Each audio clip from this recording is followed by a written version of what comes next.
Hi நண்பர்களே! எல்லாரும் எப்படி இருக்கீங்க? அனைவருக்கும் ஞாயிற்றுக்கிழமை காலை வணக்கம். இன்னைக்கு வந்து நம்ம என்ன பண்ண போறோம் அப்படிங்கிறதுல தான் ஒரு குட்டி மினி விலாக நம்ம பார்க்க போறோம். காலையிலே எழும்பியாச்சு. எழும்புன உடனே என்ன பண்ணேன் அப்படின்னா, தலைக்கு வந்து எண்ணெய் தேய்ச்சேன். ஞாயிற்றுக்கிழமை இல்லையா? ஸோ வந்து எண்ணெய் தேய்ச்சேன். மத்த நாள்லாம் வந்து நான் ஒன்றாட்டமே வந்து என்ன பண்ணுவேன் அப்படின்னா, ஷாம்பு போட்டுட்டு தான் போவேன். ஏன்னா ஏற்கனவே வந்து கொஞ்சம் காண தான் முடி இருக்கு இல்லையா? ஸோ அதனால புஸ்ஸுன்னு தெரியணும் அப்படிங்கிறதுனால, நல்லா எண்ணெய் தேய்ச்சுட்டு தைராய்டு மாத்திரை போட்டுட்டு ஹாலுக்கு வந்தேன்னா, இன்னைக்கு ஞாயிற்றுக்கிழமையா, ஸோ நம்ம பிள்ளைங்க டெல்லி, டேமன், டெலின் அப்புறம் வந்து ஸ்டெஃபன், பானிக்குட்டி எல்லாரையுமே வந்து மொத்தமா வீட்டுக்குள்ள வந்து தொறந்து விட்டாச்சு. அவங்க ஒரே ஜாலியா வந்து ஹால்ல ஃபன் பண்ணிக்கிட்டு இருந்தாங்க. அதுக்கப்புறம் இன்னைக்கு வந்து நம்ம வந்து சமைக்கிறதுக்காக எங்க வீட்டுக்காரர் இன்னைக்கு தேவையான காய்கறிகள், அதுக்கப்புறம் அரிசி வந்து காலியா போயிட்டு நண்பர்களே. ஸோ அரிசி வந்து வாங்க வேண்டியிருந்துச்சு.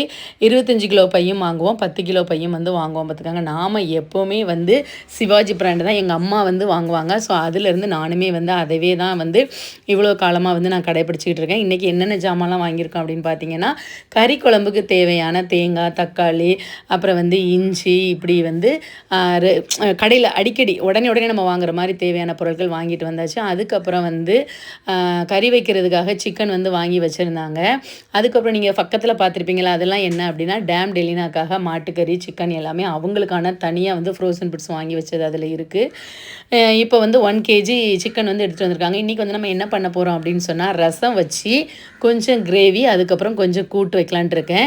இங்க பார்த்தீங்க அப்படின்னா, 80ஸ் கிட்ஸ் எங்க பீரியட்ல உள்ள ஒரு சாங் ஓடிக்கிட்டு இருக்கு. இது என்ன சாங்குன்னு சொல்லுங்க. வேலை பார்க்கும்போது பாட்டு கேட்டுக்கிட்டே பார்க்குறது எனக்கு ரொம்ப பிடிக்கும். உங்கள எத்தன பேருக்கு பிடிக்கும்?